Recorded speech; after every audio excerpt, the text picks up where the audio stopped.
The neon sign of Marty's diner flickered weakly in the night, casting a blurred glow onto the rain-soaked pavement like a memory slowly fading. Rachel Moore tightened her thin coat around her shoulders as she stepped out into the cold October air of Brooklyn. Her feet throbbed after 12 hours of standing, and the smell of grease mixed with the faint bitterness of exhaustion still clung to her apron like a second skin. At 2:17 in the morning, the 28-year-old woman, alone and drained, turned into the narrow alley behind the diner, the shortcut she walked every night after her shift.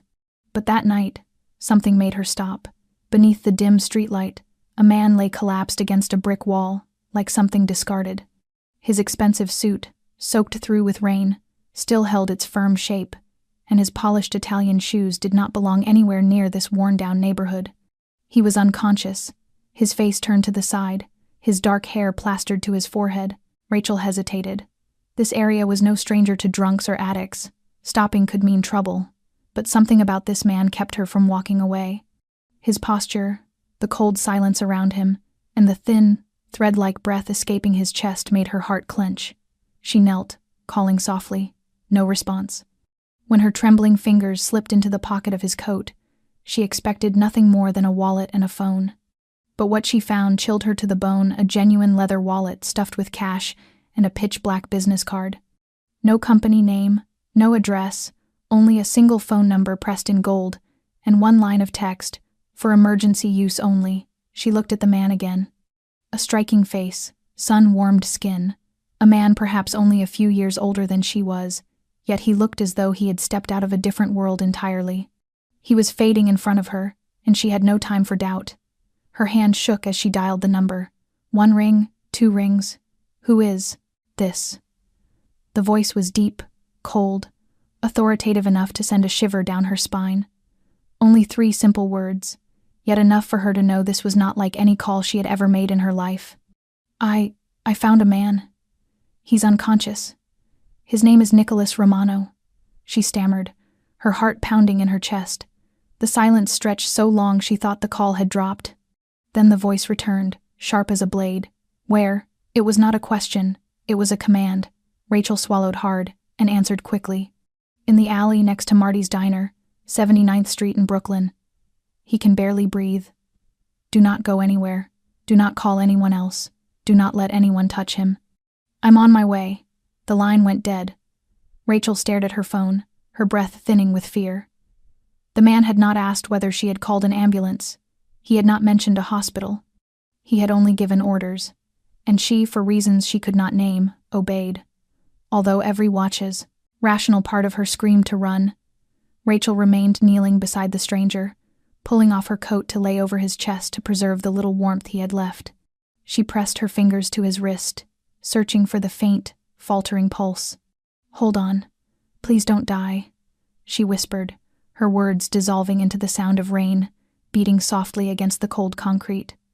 Then she heard engines, distant but growing. One vehicle, then another, then more. The heavy rumble vibrated through the empty streets like a warning. They were not ambulances, no sirens, no flashing lights. But the engines were steady, powerful, deliberate. Rachel turned, her eyes widening. Headlights swept across the alley, then stopped. Several figures in dark clothing stepped out, their movements quick and controlled.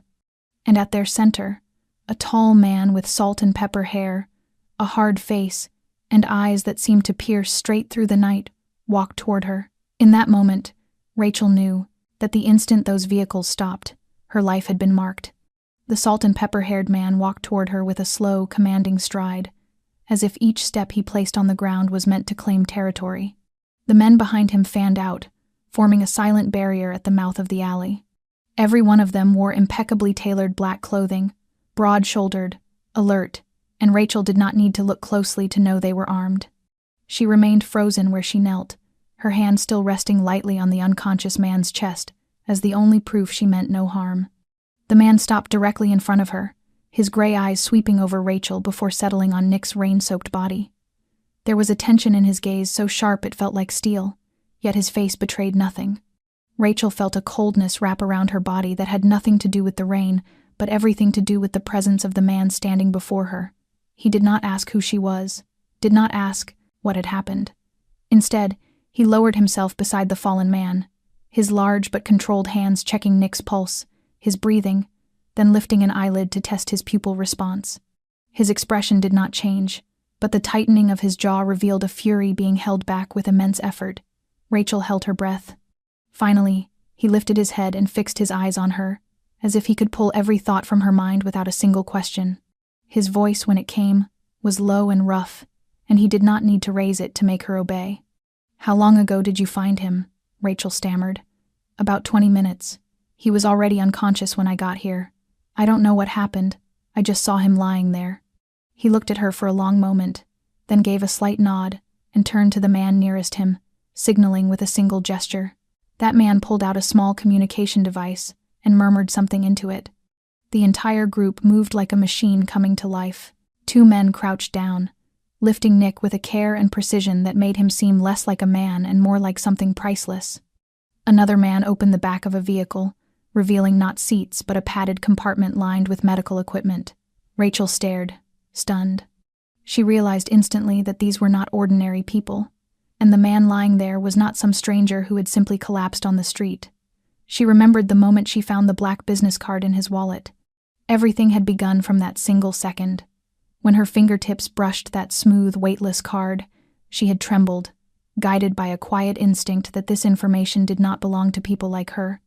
No name, no title, no company logo. Only a sequence of 10 embossed golden digits and one message, for emergency use only. She had stood there for a long time, her heart pounding, her hand shaking as she held her phone. She did not know what she was expecting. A police line? An assistant? A family member? But the voice that answered after 2 rings crushed every hope of that. It carried no worry, no concern, only a force that made her feel as if she had opened a door she would never be able to close again. Who is this? The weight of that voice thickened the air around her. It was not loud, not forceful, but something in the way he pronounced each word straightened her spine even though he was not standing there in front of her.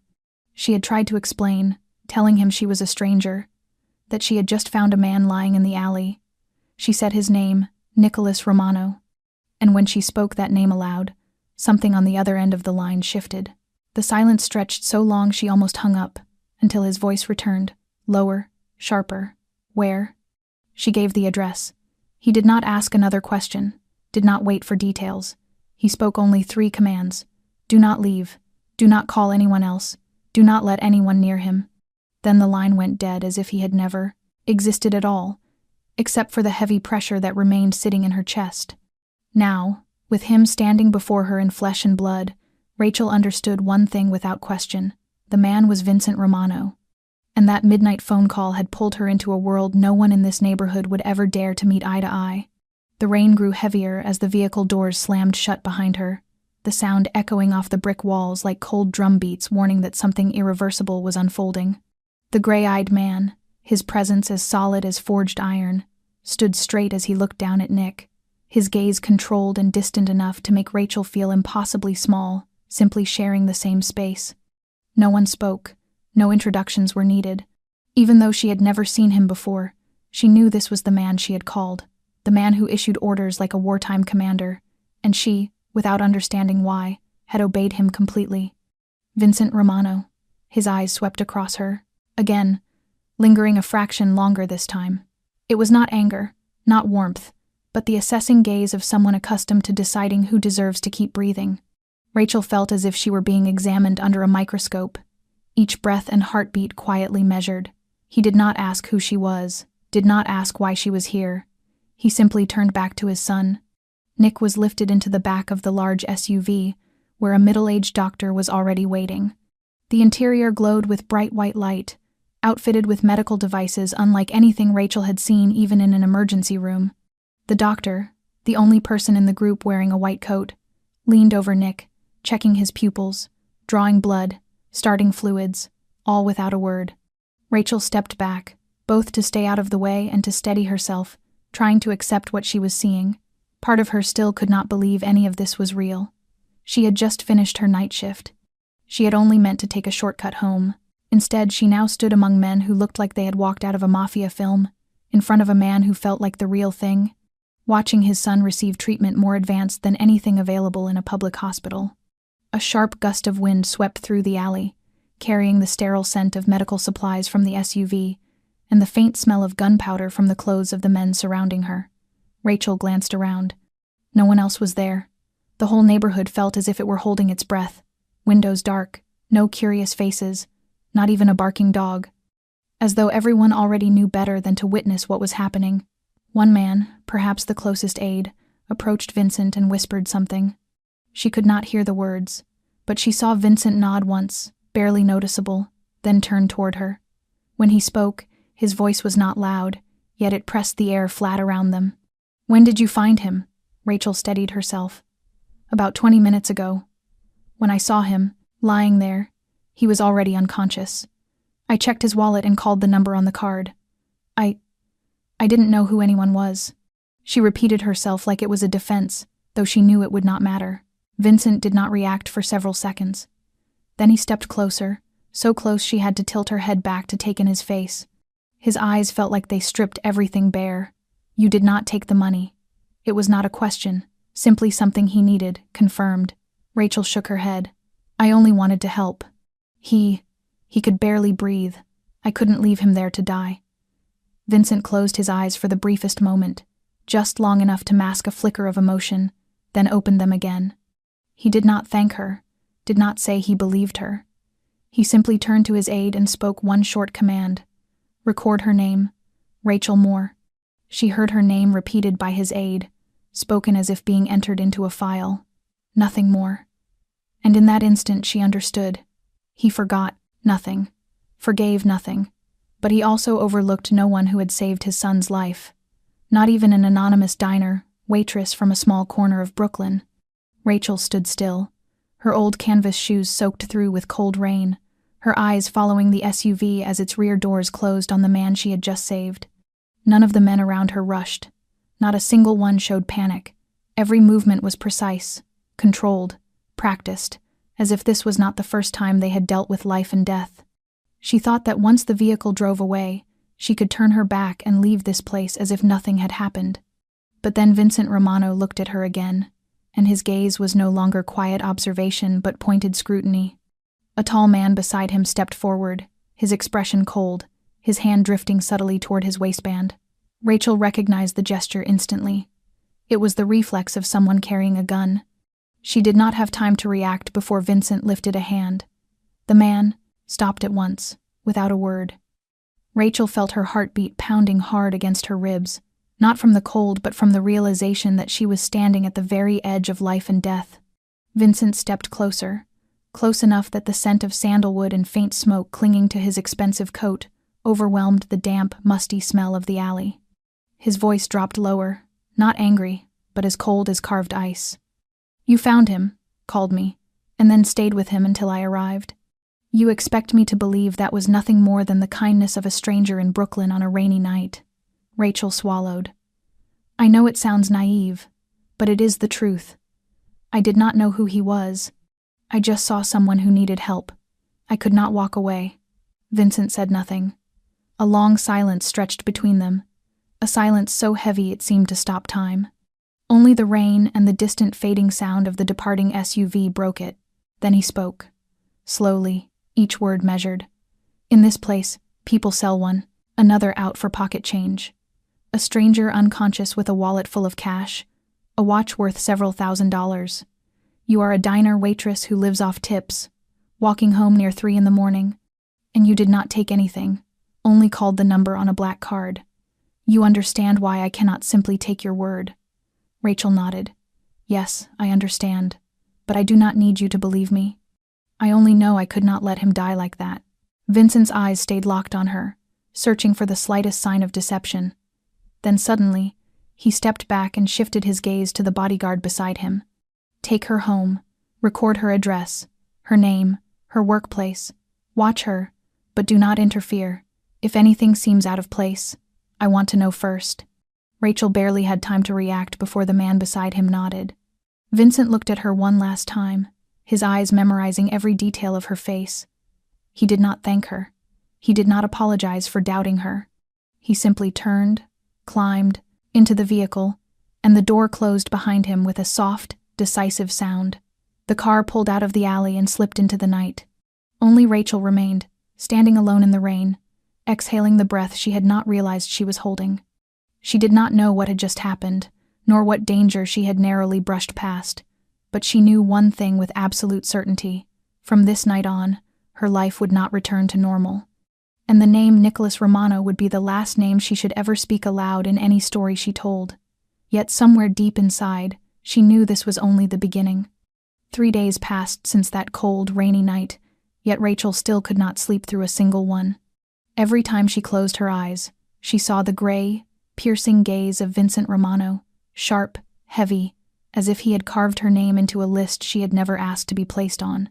She still worked at Marty's diner, still poured coffee, wiped tables, counted change, offered weak smiles to the regulars. But something had shifted, something she could not name, only feel in the way her heart tightened every time the door opened, in the way she glanced toward the street whenever a luxury car slowed near the diner. She told no one, not because of fear, but because no one would believe it.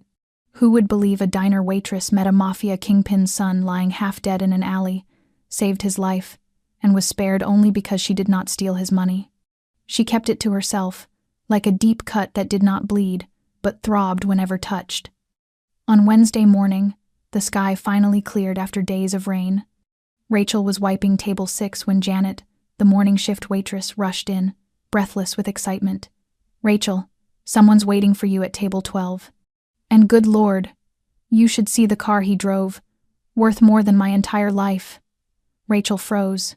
She turned her head, scanning the row of booths at the back of the diner. At table 12 sat a man, straight-backed, holding a coffee cup with the ease of someone who belonged in far more polished places than this. His dark hair was neatly combed, his charcoal gray suit fitting his frame with quiet elegance. But it was his eyes that made Rachel stop. She had seen them before, when he lay unconscious in the rain, and now, open and focused, they carried a warmth she had not expected. Rachel walked toward the table slowly, each step heavier than the last. When she reached him, the man stood, a faint smile touching his lips. Rachel Moore. His voice was deep, smooth, touched with the cadence of someone who had studied in places far from Brooklyn. She stopped, still unsure whether she was imagining him. I am Nicholas Romano. The man you saved," he said, his gaze never leaving hers. "I need to speak with you." She glanced around and caught Janet pretending to wipe the counter while staring unabashedly. "I'm working." "I already spoke to your manager," he replied, as if the matter took him no more than 5 seconds. "You have a 15-minute break. I only need 5. Rachel said nothing and quietly took the seat across from him. They sat in silence for a moment, the clatter of plates and low diner chatter fading into the background. Nick placed a white envelope on the table and nudged it toward her. She stared at it as if it were something dangerous. "I don't want money." "I know," he said immediately, his voice free of pressure. "This is not payment for silence. It is gratitude. You did not leave me. You did not know who I was. And you still saved me. That, in my world, almost never happens." Rachel kept her hands folded, refusing to touch the envelope. "I didn't do it for a reward. I did it because you were dying, and I couldn't watch someone die and walk away." Nick watched her carefully, nodded once, then spoke more slowly. "Then consider this an invitation. Let me thank you properly. A lunch, a moment of peace, nothing more." Rachel opened her mouth to refuse, but then she saw something. In his eyes, not just gratitude, but something fragile, honest, unlike anyone she had imagined from Vincent Romano's world, and she realized that perhaps she needed an explanation of her own. Not because of who he was, but because of who she had become after that night, because of the questions that had haunted her for 3 sleepless days. She nodded gently. 5 minutes, no more. Nick smiled, a quiet smile that softened the air between them. 5 minutes, he agreed, but both of them knew that whatever began here would not end easily. Rachel did not fully understand why she agreed. Perhaps it was curiosity, or perhaps it was the way Nicholas Romano looked at her, so unlike the way wealthy men usually looked at waitresses in an old diner in Brooklyn. He did not look at her as if she were something unusual, and he did not look at her as if she owed him anything. His gaze was simply an honest invitation, without pressure, without hidden traps, and somehow that made her feel safer than anything else.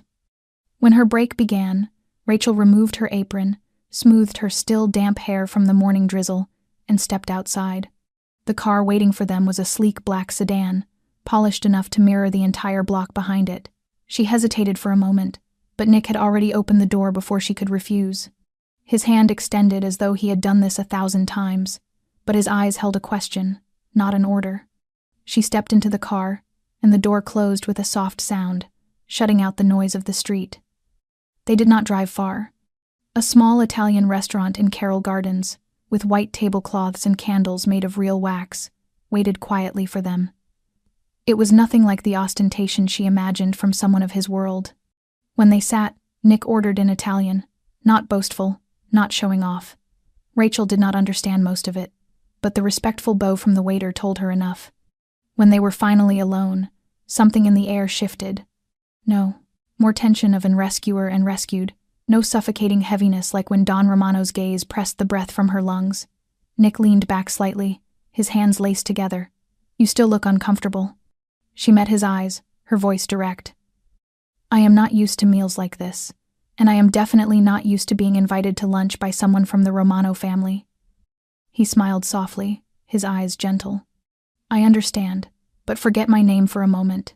Just think of me as the man you saved on a rainy night. No family, no shadows behind me." She was quiet for several seconds. "Fine, once. Then the man I saved. What is his name besides Nicholas Romano?"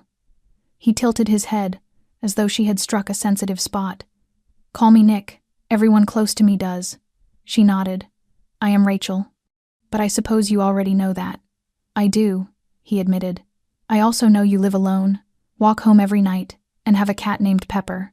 Rachel leaned back, her wariness returning. "You are watching me." "I am. Protecting you," Nick corrected gently. "Do you know what happened to me? I was poisoned. Someone tried to kill me, and if you had not found me when you did, I would not be sitting here. I cannot let you become the next target." His words thickened the air around them. She stared at him, and for the first time, she sensed the weight he carried beneath his elegant exterior. Before she could answer, their food arrived. The aroma of ragu and toasted bread softened the tension. Nick lifted his glass. "Once again, thank you, Rachel. Not only for my life, but for reminding me that in a world where everything is calculated and traded, kindness still exists." Rachel did not speak. She simply raised her glass and touched his lightly. The clear sound chimed between them in the gentle midday light, like a fragile promise between two people from opposite worlds. After lunch, Rachel returned to the diner with a strange feeling she could not name. Everything looked the same. The familiar smell of grease, the clinking dishes, the regulars in their usual seats, Janet sighing every time she had to serve table 8. But Rachel was no longer the same. She felt as though she had stepped into another world, and coming back made everything familiar feel oddly distant.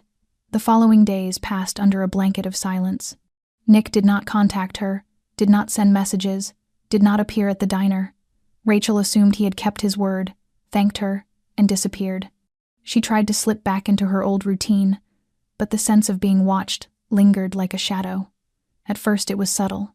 A car parked across the street she had never seen before. The driver slumped against the wheel as though asleep, yet unmoving for nearly an hour. A man who came into the diner 2 days in a row, ordering only a black coffee he never touched, staring out the window until the moment she noticed him, then leaving in silence. Footsteps behind her at night, though every time she looked back, the sidewalk was empty. The hallway lights in her building flickered more than usual. A bulb loosened as if someone had stood beneath it just moments before she walked in. Rachel told no one. She had learned one thing from that rainy night. Sometimes speaking aloud does not make things safer. She began changing her route home, sometimes walking an extra few blocks before looping back, just to be sure no one followed. But the unease never left. One evening, as Rachel cleared tables after closing, Janet glanced out the window, then turned to her with a whisper edged with concern. "Rachel, do you know that man?" Rachel looked up. Through the glass, she saw a figure standing across the street. A long gray coat, hood pulled low over his face. He did not move. He did not shift his weight. He simply stood there with his hands in his pockets, as though waiting for someone. Rachel's stomach tightened. She did not respond. A part of her wanted to believe it was coincidence, a passerby, a homeless man avoiding the wind, but instinct told her otherwise. When she finally turned away, his gaze met hers through the glass, cold, hollow, empty. And then he walked off toward the alleyway at the end of the block and vanished into the darkness. That night, Rachel could not sleep. Every sound in her small apartment made her flinch. She locked the door twice, wedged a chair beneath the handle like she had seen in movies. But what frightened her was not what she could hear. It was what she could not. The sense that someone was waiting for the exact moment she stopped paying attention. In the dark, she thought of Nick, of what he said that day, that he had been poisoned, and that she might be the next target. She had assumed he was being overly cautious, overly protective. But now, when every step outside her door made her blood run cold, she realized he had not exaggerated. She had been pulled into a game where she did not know the rules, where she had no allies, where mistakes could end lives. And whoever was watching her, they were not doing it for amusement. Rachel did not remember what time she left the diner that night. Only that Brooklyn felt emptier and colder than usual. The wind scraped through the low buildings, stirring dried leaves that rattled at her feet like they were running from something too. She tightened her collar, her eyes scanning her surroundings with the instinct she had developed since that night. She had changed her route again, avoiding quiet streets, sticking to brightly lit corners and traffic cameras. But tonight it did not help. She knew she was being followed. The sensation was sharp and undeniable, like a needle pressed to the back of her neck. She walked faster, her shoes tapping harshly against the pavement. When she turned onto the street beside her building, a low laugh rose behind her, steady and cruel. She spun around. 3 men stood at the mouth of the alley. None of them spoke at first. The one in the middle, large, wearing an old leather jacket, with a scar carving down from his ear to his neck, stepped forward. He smiled. "You are Rachel Moore, right? You are famous." She did not answer, instinctively backing away, but the other 2 had already moved behind her. One reached toward his jacket, where anyone in Brooklyn knew a knife or gun could be hidden. She gripped her bag tightly, eyes searching for an escape. "You do not have to be scared, sweetheart," the scarred man said, as if talking to a friend. "We just want to ask a few things. About your handsome friend, Nick Romano. You met him, right? Maybe more than met." Rachel bit her lip, refusing to respond. He laughed again. "You know, people like you, the ones who live on tips and luck, they do not last long once they get tangled with the wrong man. Now you have 2 choices. Tell us what you know." Or he did not finish. Tires screeched at the end of the street. Headlights cut across the men's faces, making them recoil instinctively.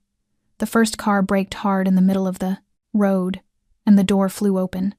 Rachel only understood who it was when the light struck his face. Nick Romano. The calm she saw at lunch was gone. His eyes were sharp as blades, his jaw clenched, and his voice rang out through the dark like a command carved in iron. "Step away from her." The men hesitated for a single heartbeat. Then the tall one whipped a knife from his sleeve, turning toward Rachel. He never got a chance to move. 2 men from the second car rushed forward like shadows. One strike sent the knife clattering across the pavement. Another punch dropped him onto the curb. The remaining 2 were slammed to the ground before they could run, their faces pressed against the cold brick. Rachel stood frozen, her heart bursting against her ribs. Nick approached her, saying nothing at first, his eyes searching her for cuts, bruises, any trace of harm. She was still shaking when he placed a hand on her shoulder, warm and steady. "Are you hurt?" She shook her head, speechless. Nick turned toward the man pinned to the ground. "Tell Malkov that if he touches her again, I will not warn him twice. Next time, I will come myself." One of Nick's men took out his phone, making a call, switching between Russian and English. Nick guided Rachel to the car and opened the door for her as if this were nothing more than an ordinary evening out. She stepped inside without protest, without questions. She did not need explanations. Everything that had just happened spoke clearly enough. As the car pulled away from the empty street, Rachel looked at Nick.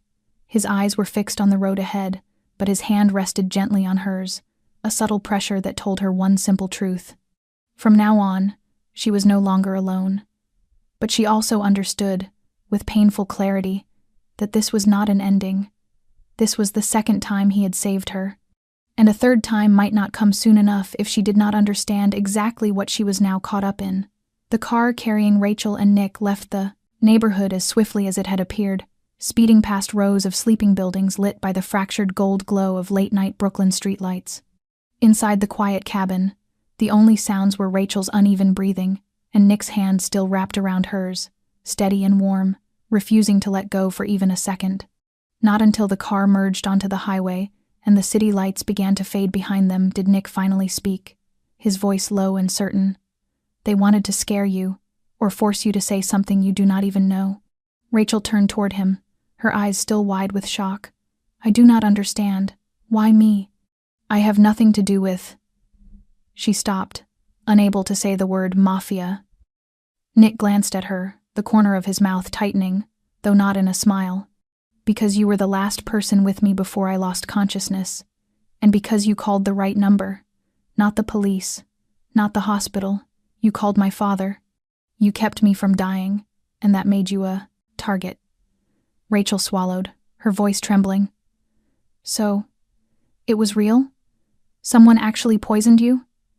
Nick nodded, his gaze drifting out the window to the heavy, clouded night sky. "Not an accident, not alcohol. A slow-acting toxin, designed to knock me out gradually. Not enough to kill quickly, just enough to keep me from defending myself, from calling anyone." Rachel tightened her hold on his hand. "Who would do that? Who wants to hurt you?" One name alone chilled her: Victor Malkoff, the same name she had heard on the lips of the men who followed her. Nick was silent a long moment before answering. "That is what I am trying to find out, but it is not simple. The person who carried out the attack might belong to Malkoff. But the person who got close enough to slip something into my drink, that person is inside the Romano family." Rachel stared at him in disbelief. "You mean, the traitor is one of your own?" Nick nodded again. "Or someone who used to be. Very few people have access to my glass. During closed meetings, a handful of trusted advisors, a few family members, all tightly monitored. It could only have been someone my father or I trusted completely." A shiver ran down Rachel's spine. A strike from within. Nick's slow nod held a weight that seemed to darken the entire car. "My father is still investigating, but time is not on our side. Malkoff is slowly taking over the eastern districts. If word of the poisoning spreads, our partners will start to panic. Trust in the family will fracture, and blood will spill." Rachel whispered, barely audible. "So that night when I called your father, I didn't just save your life. I saved some fragile balance from collapsing." Nick squeezed her hand gently, his eyes softening for the first time in days. "You have no idea what you did, Rachel. If I had stayed there for another hour, everything would have ended. Not just for me, but for the Romano family." Rachel turned away, her mind spinning with dark possibilities. She was just a poor waitress, with nothing but nearly worn-out shoes and a shabby apartment. Yet with one call, she had stepped straight into the center of an underground storm.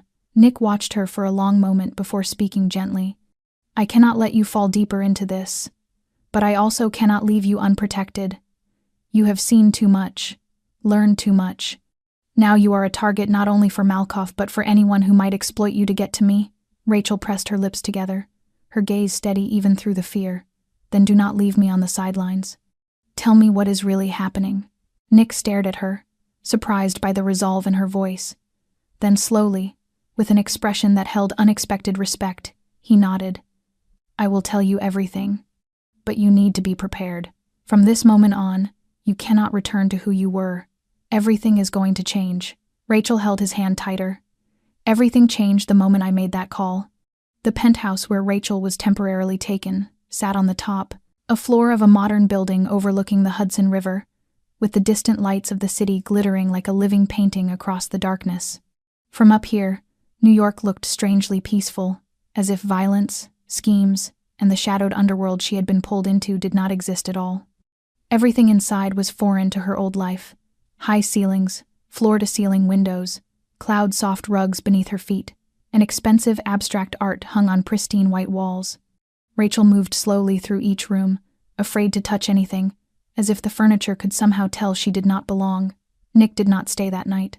He had to return to the Romano estate for a closed-door council meeting, Rachel understood, but she could not hide the ache of loneliness that filled the vast, silent space once he left.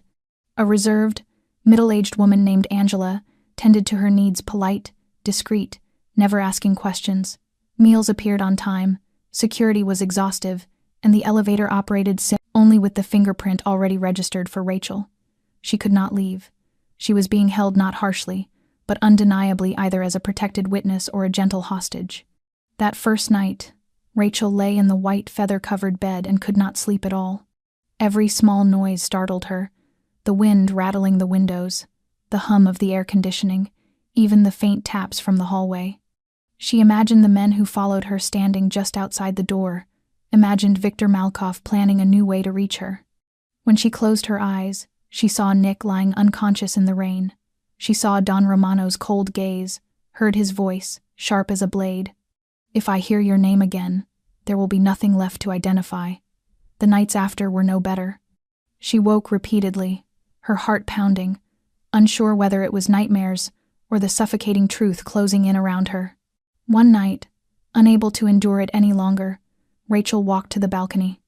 The wind tore at her hair, freezing against her skin like hands gripping her between two worlds, and she wept, the first tears she had shed since that fateful night, not because she was afraid, but because she no longer knew who she was. She was no longer the poor waitress in Brooklyn, yet she did not know whether she could belong to the world Nick lived in either. The next morning, Nick returned. He entered quietly, exhaustion etched across his face, his shirt still carrying the faint scent of smoke and tension. Rachel stood at the counter making coffee, and when she looked up at him, their eyes met with the understanding that something between them could no longer be easily undone. Nick stepped closer and placed a hand on her shoulder, his gaze gentling. "I am sorry for leaving you alone so long." She shook her head lightly. She knew he had no other choice. Nick told her the internal investigation was intensifying, but no one dared name the traitor yet. His father had become more suspicious than ever, every meeting recorded, every family member monitored. In that world, a single mistake could cost a life. Rachel stared into her steaming cup, her voice soft. "And what about me, Nick? Am I a danger to you?" Nick did not answer right away. He looked at her for a long moment before whispering, "You are the only thing that makes me want to walk away from this life. And because of that, you are the weakness any enemy of mine would exploit first." Rachel did not know whether to be terrified or moved, but she knew one thing: whatever lay ahead would not be peaceful. And in that cold penthouse, something fragile and fierce began to take shape between them, a small flame trembling in the heart of a gathering storm. That night, after a simple dinner of Italian pasta Nick had cooked himself, Rachel and he sat on the living room floor, the soft light spilling from the kitchen, painting their faces in gentle lines, as if the dangers outside had paused for a brief, fragile moment. She rested her head on his shoulder while Nick held a glass of wine that shimmered under the muted glow, his eyes fixed on the darkness beyond the window. He stayed silent for a long time before speaking, his voice low and steady, as if recounting a story that belonged to someone else entirely. He had grown up in that mansion, he said, a place where everything was guarded, where every corner had ears, and where every person hired inside knew how to hold their tongue better than they held onto greetings. When he was young, his mother was still alive. She was the only softness in the house, the only one with a gentle gaze and arms that knew how to embrace. Every night, she told him stories, not fairy tales, but stories about hope, about choices, about kindness. Rachel listened without interrupting, as though each word he spoke needed to be remembered. When she died, Nick continued, everything changed. The house grew colder, not because the heating stopped working, but because warmth no longer lived there. His father didn't cry. He simply watched the casket lower, and then returned to a meeting with his advisors, as if grief was something he had outgrown. From then on, Nick learned that tears were a luxury in this world. He was 13 the first time he saw a man taken away and never brought back. It was Uncle Sal, the one who had taught him to play chess and told him stories about his father's youth. A week after the man was taken for speaking out of turn, every trace of him disappeared from the mansion, and no one spoke his name again. When Nick asked his father why, the only answer he received was, "Anyone in this family must guard their words the way they guard their life." Rachel shuddered. She couldn't imagine a childhood smothered by deathly silence like that. Nick gave a thin smile. People assume being born into power is a blessing. They have no idea the price. Every day, he learned not just math and literature, but how to read a man's face, how to hold another's, gaze long enough to catch a lie, how to bury fear, how to give orders. By 15, he was sitting in closed-door meetings, listening to promises spoken in languages that never reached paper. At 18, he saw his father decide the fate of a man he once called brother. That was when Nick understood that loyalty in his world was not measured by years, but by the ability to stay silent until death. Rachel squeezed his hand. So why stay? Because you had no choice, didn't you? Nick shook his head, his eyes softening in a way she had never seen before. There is always a choice. But when you are born in a golden cage, the first choice you learn is how to live with it, and the second is finding someone who gives you a reason to break it. He paused, set down his glass, and brushed his fingers gently along her cheek. You gave me that reason. Before you, I never considered walking away. Not because I loved power, but because I didn't believe I could live differently. Now I believe it, but it scares me. Rachel leaned her forehead against his. I'm scared too, but I'm not scared of you. Nick let out a soft laugh, a rare sound carrying more emotion than any confession. For a moment, all his cold armor cracked, revealing a heart untouched for far too long. And in that room, two people from two different worlds sat side by side, facing a future that could either be a cliff or a beginning neither had dared dream. The phone rang just before 3 a.m, slicing through the quiet of the penthouse and jerking Rachel awake. Nick was still on the balcony, and the glow of his phone lit up the tension etched into his face as he answered. Rachel moved toward him, a knot of instinctive dread tightening in her chest. Nick listened only a few seconds before his voice dropped, low and controlled. Send me the recording. I'm on my way. He hung up, stood, and his eyes darkened as though the Hudson's cold wind had seeped into them. What happened? Rachel asked, her heart pounding at the look on his face. He met her gaze briefly and nodded. We have a name. Rachel frowned. Who? Nick reached for his coat as his phone buzzed again, this time showing a message. An audio file and a short line of text. Tony Recchi. Back meeting room at Club Vesuvio, 212 A.M. No doubt. Nick opened the recording, turned the volume low. A deep, hoarse voice spilled out beneath static and clinking glasses. Malkoff wants him gone. I did my part, made sure the dose doesn't kill right away, just knocks him out for a few hours. The rest is up to you. Rachel had never heard the voice before, but Nick had. He froze, his entire body going still. Tony, he said, repeating the name with a bitterness that scraped at his voice. He held me when I was little, taught me boxing, taught me how to tie a tie, and he poisoned me. Rachel tightened her hand around his arm. Are you sure? It could be edited. It could be fake. Nick shook his head, eyes locked on the screen. His voice, his inflection, the nickname he uses for my father. There's no mistake. He turned to Rachel, his expression wavering as though he was holding himself together by force. This is not just betrayal. This is a blade straight to the heart of my family. Rachel wanted to hold him, to tell him he wasn't alone, but she knew words right now would crack something delicate inside him. Nick called Don Romano, the exchange brisk and icy. We have proof. I'm bringing it in. On the other end, only one sentence replied. Clean it up. Nick hung up, then turned back to Rachel. I have to go. I'm going with you, she said immediately.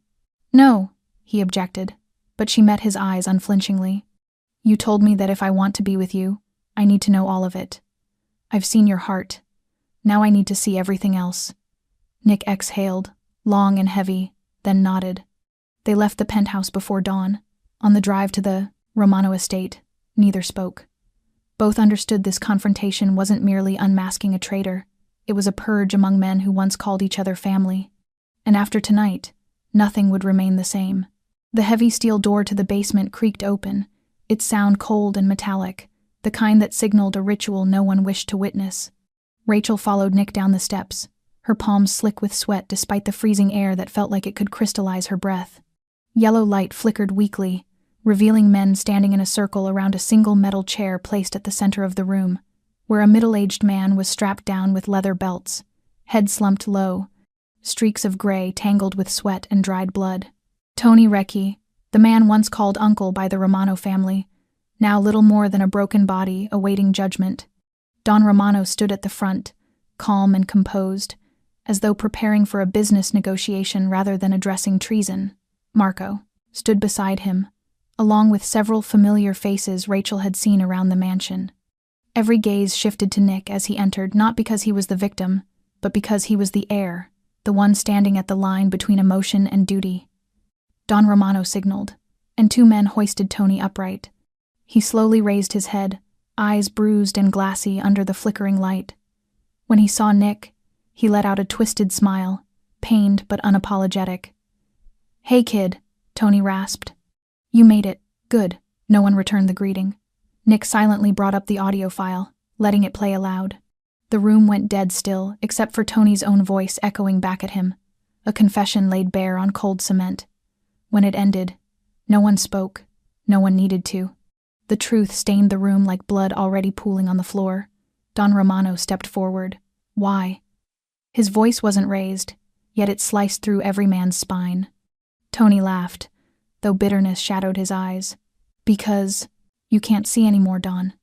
Malkov doesn't need to kill you. He just needs you to grow old and blind to the world changing around you. I chose the side that will survive." Don Romano nodded slowly, disappointment far heavier than rage. 17 years. You ate at my table. You protected my son. You guarded my home. 17 years, and you betray us with a single dose. Tony shrugged, his tone chillingly calm. "I didn't kill him. I only helped him sleep a little longer. If he hadn't woken up, maybe it would have saved him from inheriting a kingdom already rotten." Rachel felt Nick's hand clench, but he remained silent, his stillness heavier than an outburst. Don Romano looked at his son. "Your decision." Nick stepped forward, his voice steady, his eyes no longer conflicted. "You were one of my best memories, but you destroyed all of it yourself. And in this family, betrayal doesn't get a second chance." Marco moved without instruction. He nodded once. Two men stepped up. Tony didn't resist. When the gunshot echoed, Rachel shut her eyes, her whole body trembling. No one spoke afterward. Tony slumped forward, blood tracing a slow path across the cold concrete. Rachel felt her lungs tighten, not from fear, but from witnessing the stark brutality of the world Nick belonged to. And for the first time, she understood she was walking deeper into a path with no exits, where goodness alone could not save anyone. As they left the basement, Rachel gripped Nick's hand. His was ice cold, but his hold was firm. Neither said a word, but in their heavy steps, something had become painfully clear. From this moment on, Rachel was no longer standing outside his world. She had chosen to stay, and the cost of that choice was only beginning to reveal itself. Rachel sat in silence beside Nick on the drive back to the penthouse, her heart still pounding from everything she had witnessed.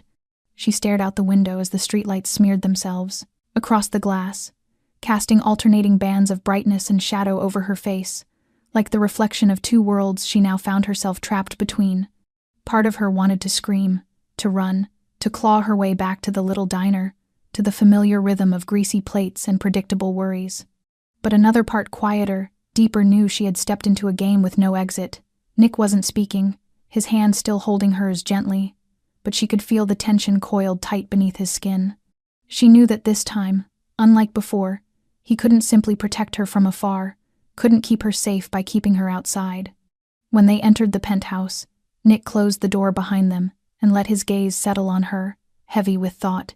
"You need to understand something," he said, his voice low and steady. "From now on, you can't go back to the life you had." She swallowed hard, trying to steady herself. "Why not?"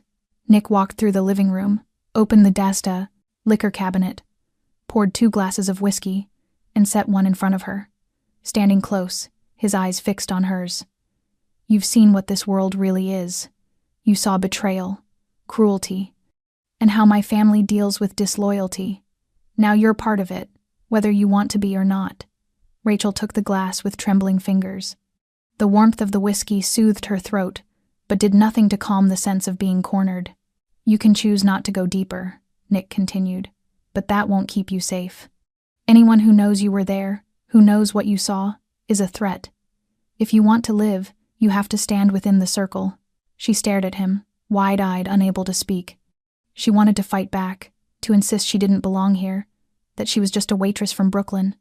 But when she looked into his eyes, Rachel saw the truth. The choice she thought she had was nothing more than an illusion.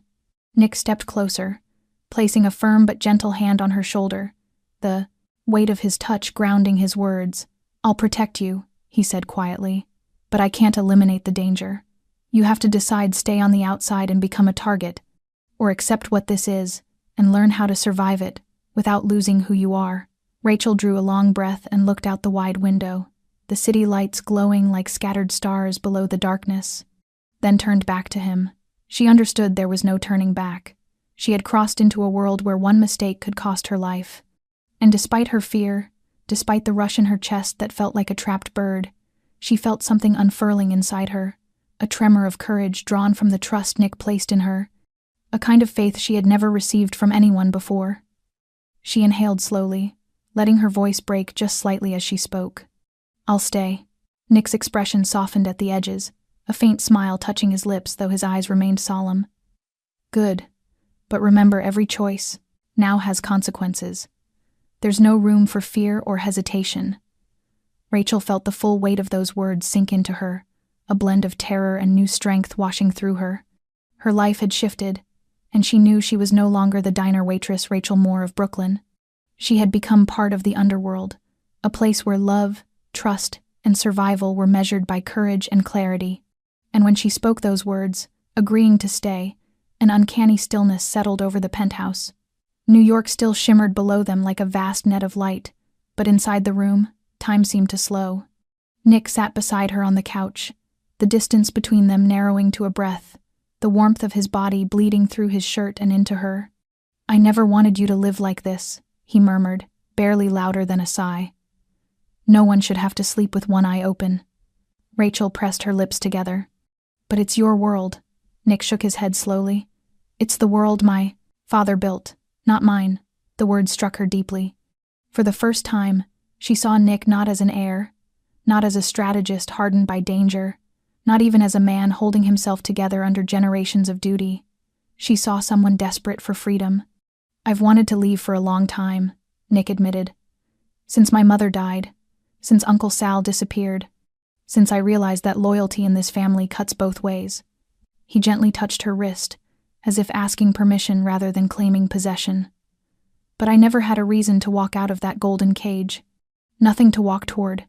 His gaze held hers, steady and tender all at once. "Until you." Rachel's breath caught. "Nick, I'm serious," he said, cutting her off softly. "I want a different life. One where I choose who I become, not the shadow passed down from father to son." He stood, pacing slowly around the room, like he was searching for the right shape of the truth he'd been carrying. "Alone. My father will never allow it. He was born in this world, shaped by it, crowned by it. To him, leaving the family is betrayal. This world is all he knows." Nick turned back to her and sank to one knee, the same way he had bowed to vulnerability the night he spoke of his loneliness. "But you don't belong to that world. You don't owe blood to anyone. You aren't bound by rules or power.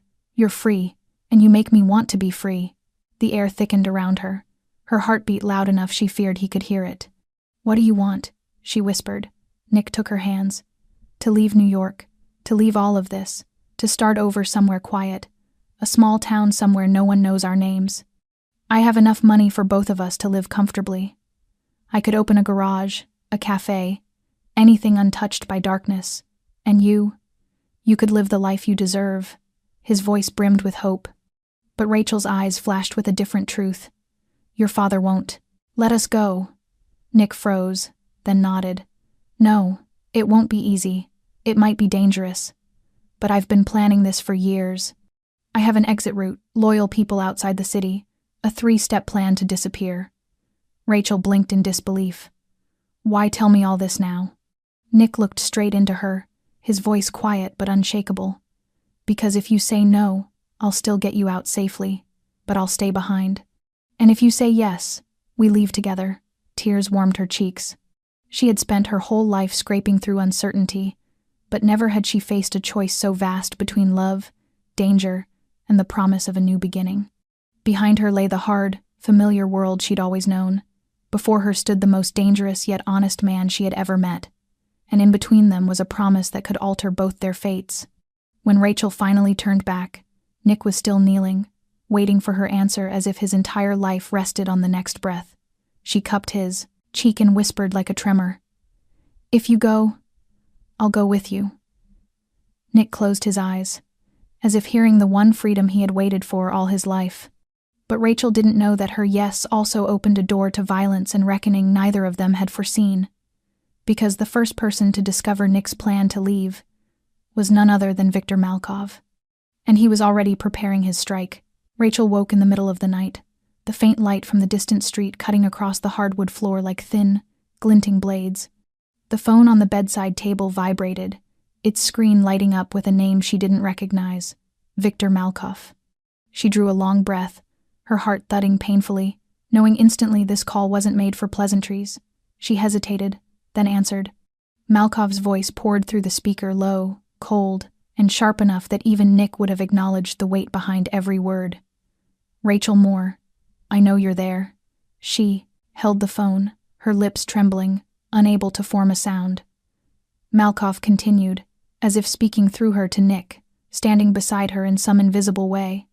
"My son's boy, Nicholas Romano, made a grave mistake when he allowed you to step into our world, but I'll give you one last chance. Listen carefully. Not a single misstep, not a single word spoken outside. If you do, no one will be able to protect you.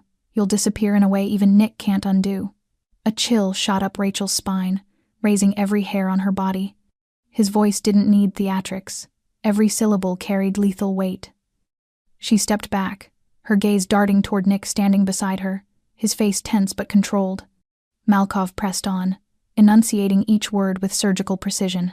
"Every person who knows you, who has seen you with Nicholas Romano, is now a potential target. You are a weakness, Rachel Moore. Surviving the other night was luck, but this is your final warning. You won't get a second chance." Rachel said nothing as a suffocating tightness crept up her throat, her blood turning to ice. She knew in this world, Victor Malkov's warnings weren't threats, they were truths already set in motion. Malkov continued, his calm tone carrying devastating force. "Nick Romano can be protected by his family. You cannot. One wrong move, one careless word, intentional or not, and it is over." Rachel swallowed hard, eyes wide, fingers gripping the phone. Only now did she fully grasp that leaving with Nick wasn't a romantic escape, it was the biggest wager of her life. Hesitation meant death. Malkov's voice cut through her spiraling thoughts. "Remember this well.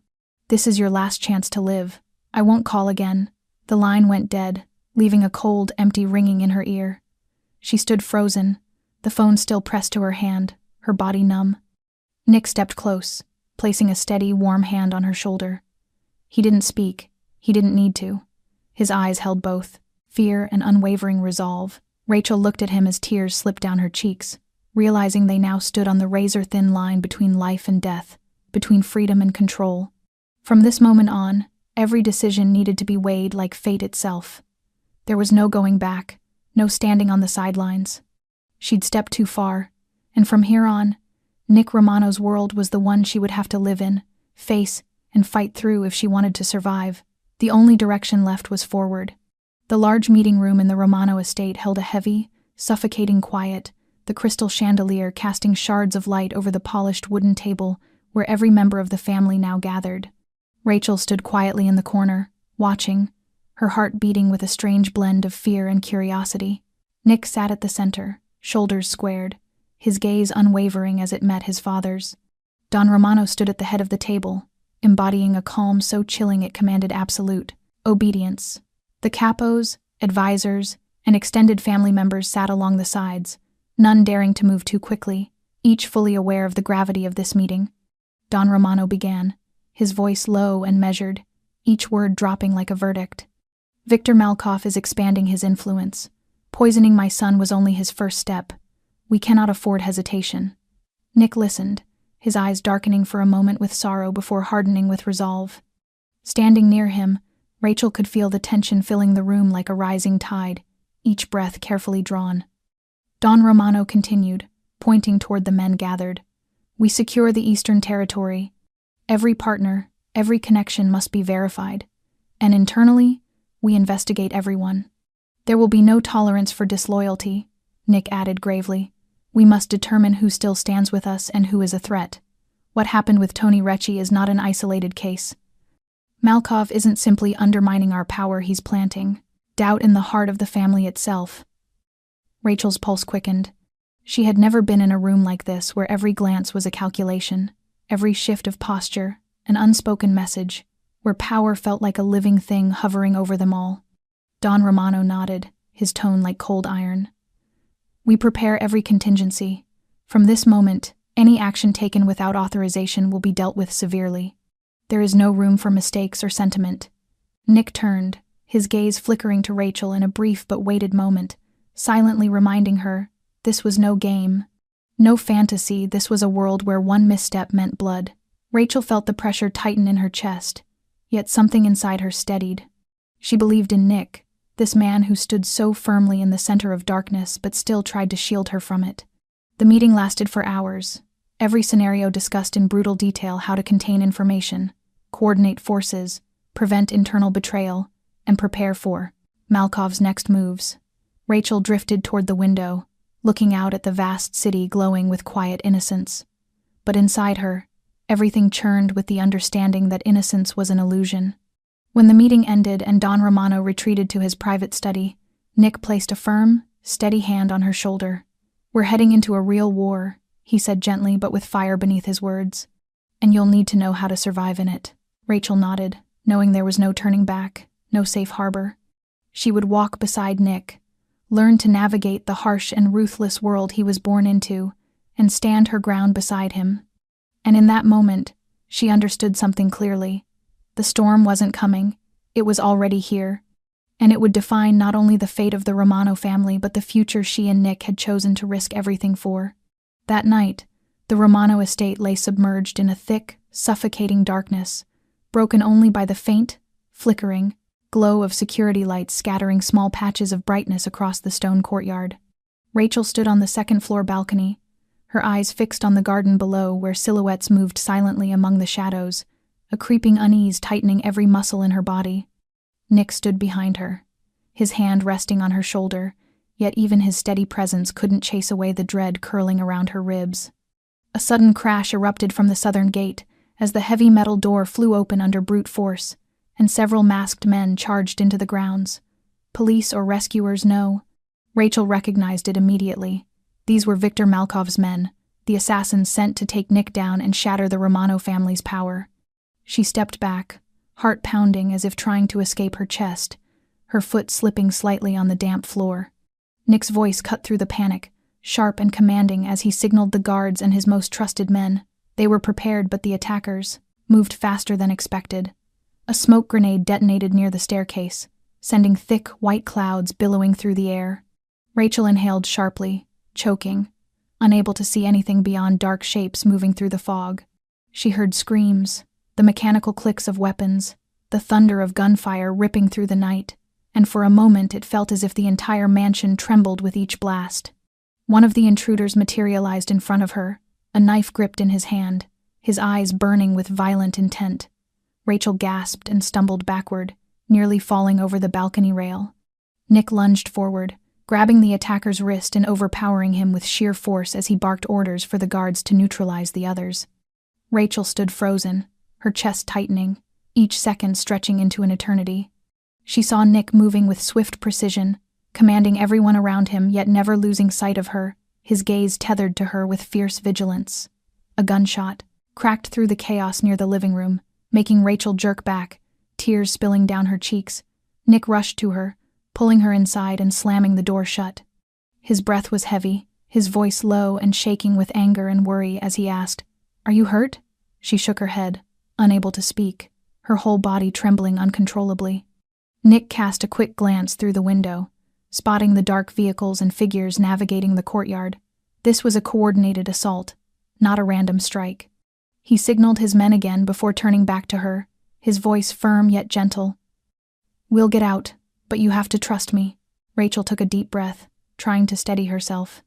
She knew that whatever life she once had was gone forever, Nick guided her to the basement, where a hidden exit, known only to the Romano family, waited, his eyes never leaving her. They stepped into the narrow passageway, just as the roar of engines and frantic shouting filled the grounds above, the chaos so close she could feel death brushing past her shoulder. Nick pulled her into the waiting car, started the engine, and the sedan sped into the night, leaving behind the echoes of explosions, smoke, and darkness. Rachel felt her whole body trembling, but when she looked at Nick, she saw a strange calm in his eyes, a fierce steadiness that had saved her life once again. And as the car sliced through the darkened roads, she understood with chilling clarity that there was no safe place left in the world for her anymore, only Nick, and the path they had chosen together, where love and survival were forever intertwined with danger and war. As their car left the Romano grounds behind, the air inside the cabin remained taut like a stretched wire. Rachel curled against the seat, gripping Nick's hand, her heartbeat still racing after the brush with death. Nick stayed silent, eyes fixed on the road, but beneath that calm exterior she sensed the storm of thoughts churning through him. Once, they reached a temporary safe house. Nick contacted Don Romano through a secure line. Don's voice emerged steady, powerful, carrying a weight that seemed to anchor the room. "Have you completed the task?" Nick answered in a low, clipped tone. "We're safe." The intruders retreated, but this doesn't mean the war is over. A pause followed before Don replied, his voice colder than ice. "I know. But remember, every choice now is yours. What happened tonight was your final test. The responsibility you carry is no longer mine." Nick understood. His father had released control. The fight was now in his hands. He glanced at Rachel, his gaze deep, protective, and unbearably tender. "You saw everything. You know what I'm up against." She pressed her lips together, saying nothing, but her eyes spoke clearly. She was ready to stand beside him, whatever came next. Nick stepped outside, drawing a long breath as he looked over the sprawling city shimmering beneath the night sky, the lights reflecting on the Hudson River like fractured constellations. He knew that from now on, every action, every decision would shape the future of the family and the lives of those he cherished, especially Rachel. Their enemies had retreated for now, but Viktor Malkov's ambition had never cooled. Nick needed to rebuild the defenses, verify every contact, and prepare for the next strike. This was not just a war against an external enemy, but a test of loyalty within their own ranks. Nick returned inside, taking Rachel's hand and squeezing it gently, as though passing his strength to her. "We move forward," he said quietly, "but nothing will ever be simple again." She nodded, fear and determination mingling in her chest. He carried not just a legacy of power, but the weight of keeping those he loved alive. Rachel stepped closer and rested her head against his shoulder, feeling the strain and resolve embedded in his every breath. Together they faced the vast city, wrapped in darkness, knowing Nick would now walk the path without Don Romano beside him, and Rachel felt the tremor of truth. This journey ahead would test them in ways they could scarcely imagine. 6 months later, the peace they now held had been purchased through fire. A brutal, unrelenting war that raged for 30 nights and days after that assault had reduced Malkov's empire to ashes. Nick, with the cold precision inherited from his father and the strategy born from his own mind, had executed the boldest move of his life, using the collapse of his enemy to stage his own death in a meticulously crafted explosion. He handed control of New York's territory to Marco, his most loyal lieutenant, burying the name Nicholas Romano, forever beneath the ruins of the past, to buy his freedom.